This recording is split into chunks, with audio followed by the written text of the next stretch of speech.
Hi there, I'm going to talk to you about a book by Ben Simkin called Getting More People to Buy From You by Influencing Their Decisions. Ben Simkin is the founder of BusinessNet, which is a leading online marketing firm, and he is also the author of Your Highest Converting Offer. So, 3 important principles that is talked about in this book starts with stop focusing on what other people are doing. So you will lose more people from inaction than you'll ever lose from competitors. You need to focus on how to better serve your client and concentrate on what actually wins that client and sets you apart. For example, Blockbuster was the power movie rental chain.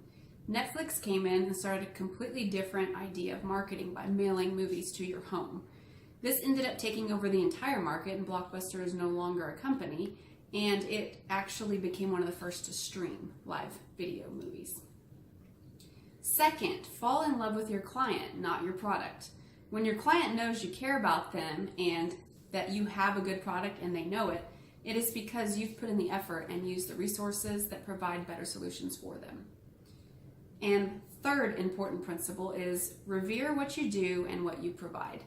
Believe you are the most effective at keeping clients satisfied, reorganize the vital role you play in people's lives, know you provide the best service to people that are searching for services, and then have confidence in your ability to meet your customers' needs. Status quo bias. This is an emotional bias, which is a preference for the current state of affairs. So people like to just stay in their bubbles and do what they've always done, right? They're comfortable that way.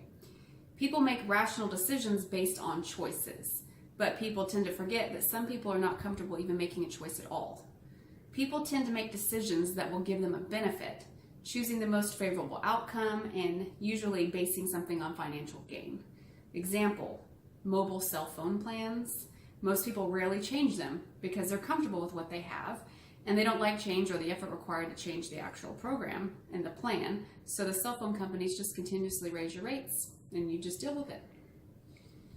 So there are 8 reasons mentioned in this book why people get stuck in a status quo bias. Number 1, consistency. This is the desire to remain constant and reliable. So one way to get out of that is to give an incentive for them to break out of their consistency. Loss aversion. We prefer to avoid loss versus receiving gain, as we are hardwired to hold on to what we have for the risk of loss. So an example would be a casino giving you $50. Go ahead and gamble, enjoy yourself. You can make a lot of money or you could lose it all. Or just take $35 and you don't get to gamble. Most people will take that $35 and not even risk losing it. You can kind of overcome this by not taking action, actually costing the person money. So kind of explain that. By not taking action, you're losing things. Then we've got selection difficulty. With too many options, they may choose nothing. So you've got 6 jams and you've got 28 jams for sale in a store. Lots of people are going to go to the 28 jam section because there's a lot of options.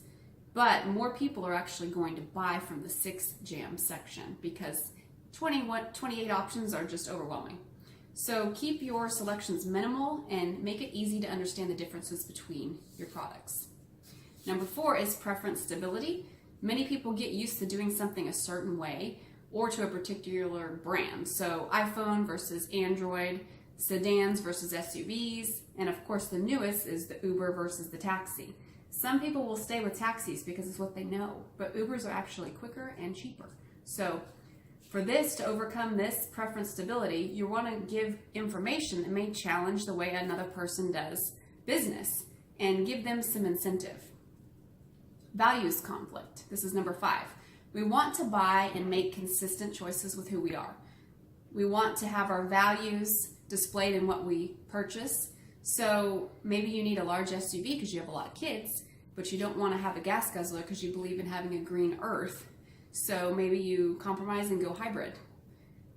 Build yourself and your credibility and your product up if you want to overcome this values conflict in your customers. Number 6 is anticipated regret.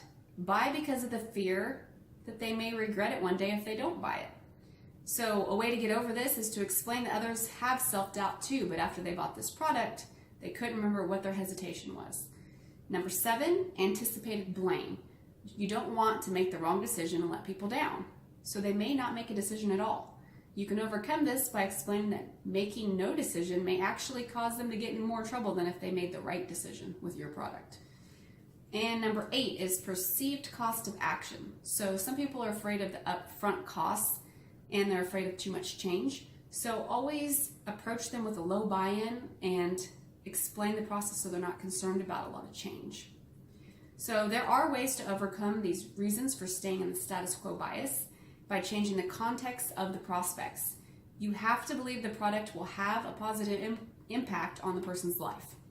So you give information, which means details, options, and you show your expertise.